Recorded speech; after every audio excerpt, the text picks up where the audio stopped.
Entonces, ¿ante qué surge el fenómeno de la Revolución Mexicana? ¿En contraposición a qué surge la revolución? Surge justamente en contraposición, como lo decíamos hace rato, a el régimen de Porfirio Díaz, régimen conocido como el Porfiriato, que se desempeñó y estuvo a cargo del Estado mexicano desde 1876 hasta 1911. Este régimen constituyó una fase de negociación, de construcción, de unificación, de consolidación, de pacificación, pero en realidad de represión, para construir la nación mexicana a partir de un control centralista excesivo que encarnaban los liberales ya desde mediados del siglo XIX, con la figura de Benito Juárez como presidente o mandamás del Estado mexicano, luego de lo que constituyó el proceso independentista de México. En ese sentido se puede decir que las contradicciones entre las bases sociales y el régimen liberal mexicano de mediados del siglo XIX en adelante tiene como punto de partida, digamos, la sanción de la ley Lerdo en 1856. ¿Qué fue la ley Lerdo? La ley Lerdo fue la ley que supuso la expropiación de las tierras corporativas de la iglesia, pero también de las comunidades campesinas indígenas, lo que de alguna manera constituye la génesis de los grandes hacendados y de las grandes haciendas que van a existir en México desde la mitad del siglo XIX en adelante hasta que estalla la revolución en 1910. El régimen de Porfirio Díaz, que asume en 1876, entonces viene de esta tradición liberal y se constituye como un régimen liberal, conservador y autoritario, que expresa un carácter oligárquico y personalista. Su fuerza social está constituida por el ejército, una parte del clero de la iglesia, los hacendados, son oligarcas estatales, y caciques porfiristas, una suerte de burócratas que tenía el Estado en las bases sociales, en las comunidades campesinas. Y también, por supuesto, los intereses extranjeros, sobre todo los intereses del capital norteamericano, que estaban ávidos de invertir para explotar recursos naturales, sobre todo el petróleo del norte de México. Entonces, este enfoque de comprender a la revolución como historia real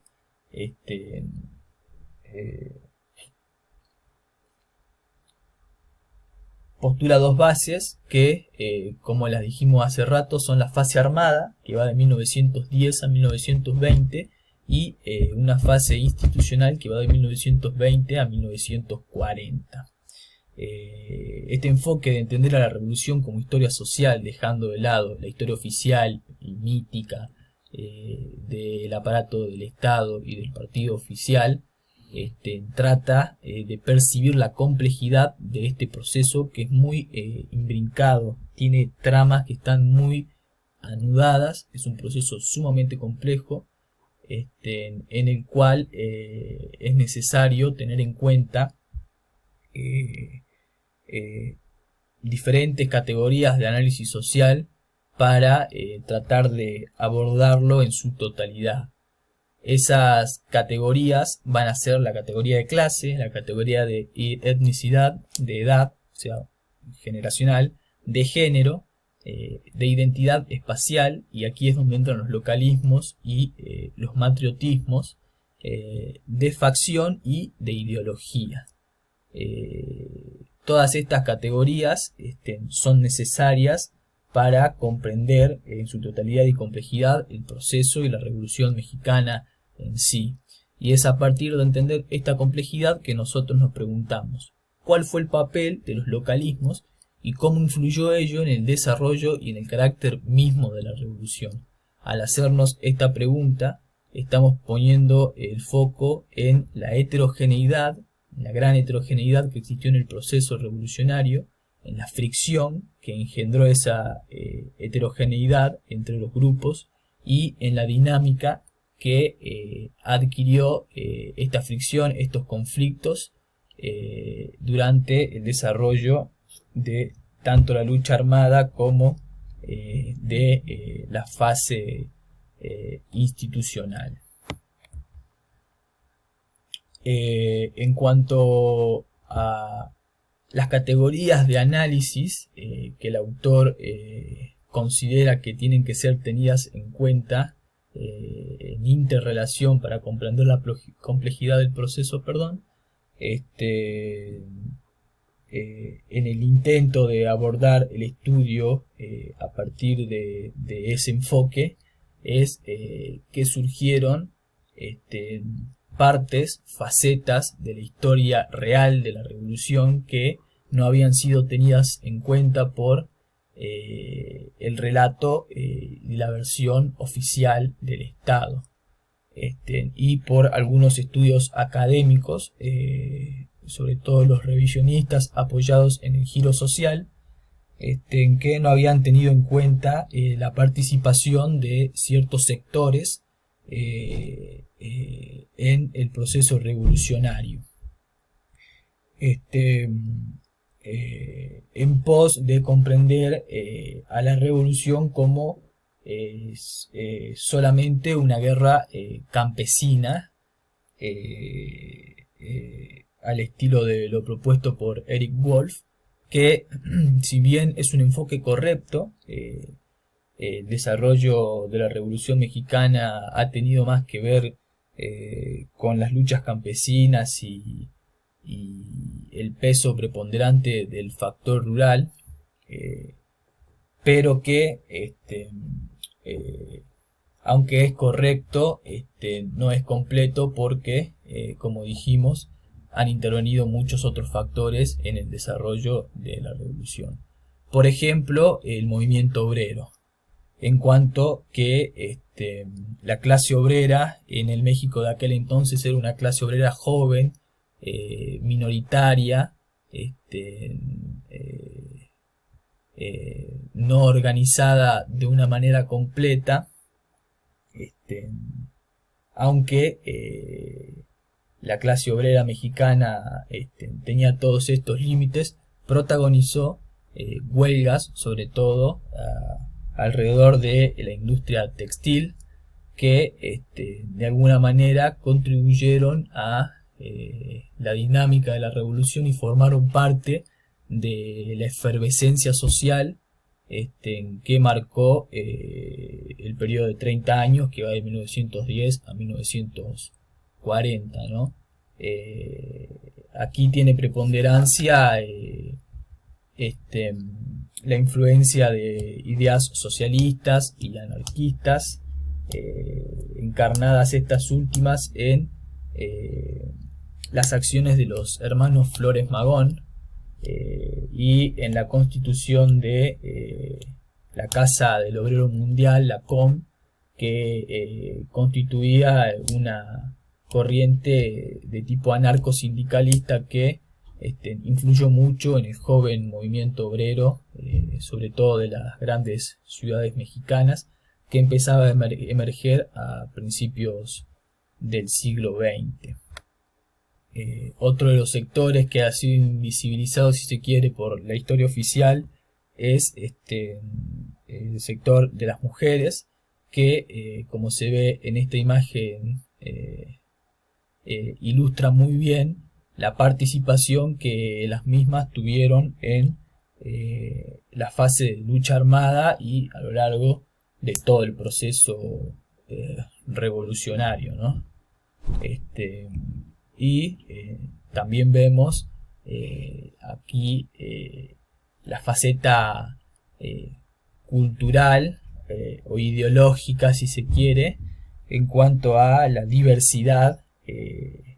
de pensamiento y de perspectiva que había entre diferentes facciones y grupos que participaron de la Revolución Mexicana.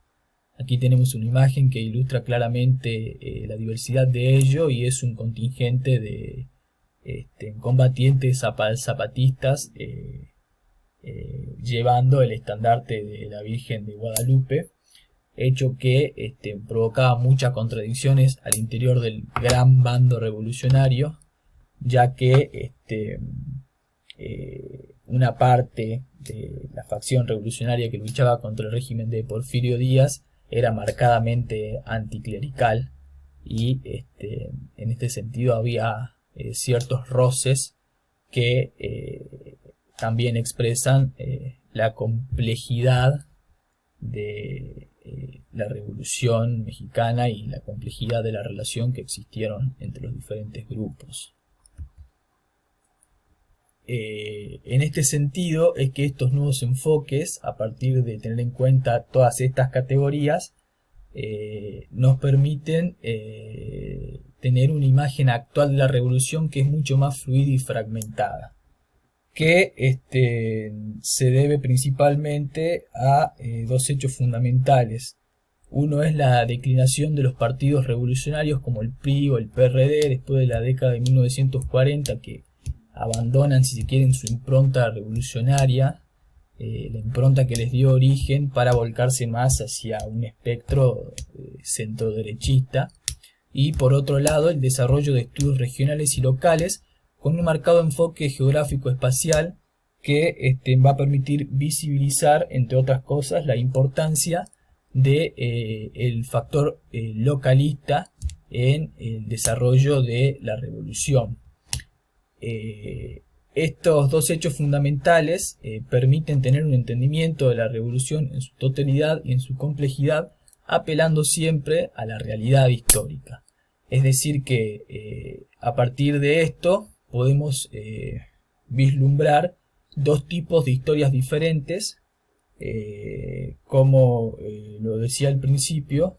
entre la historia oficial, si se quiere, y la historia social o real.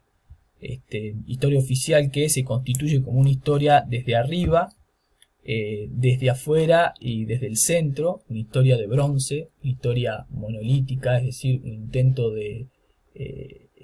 unificar, de dar una perspectiva de uniformidad, simplificando lo que fue la complejidad del proceso revolucionario. Y una historia,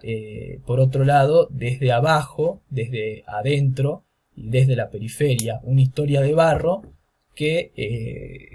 está más inmiscuida en la realidad histórica y que expresa la complejidad del proceso revolucionario. En este sentido, el autor llega a una segunda premisa, la cual consiste o reza que no se puede entender la Revolución Nacional en su totalidad y en su complejidad sin tener en cuenta la historia regional y local, la historia desde abajo, reconociendo a su vez la importancia que el factor sociocultural guarda en ella. Es decir, que aquí se reconoce el parentesco entre la historia y la antropología en relación a darle importancia al factor cultural y a la influencia que ello ha tenido en los movimientos regionales que marcaron de alguna manera la impronta y la dinámica de la revolución. Por otro lado, no hay que olvidar la otra premisa con la que cuenta el autor, que es que el enfoque regional local, sin embargo, no debe hacernos perder de vista el sentido de la revolución como proceso de mayor escala, es decir, también como un proceso a nivel internacional.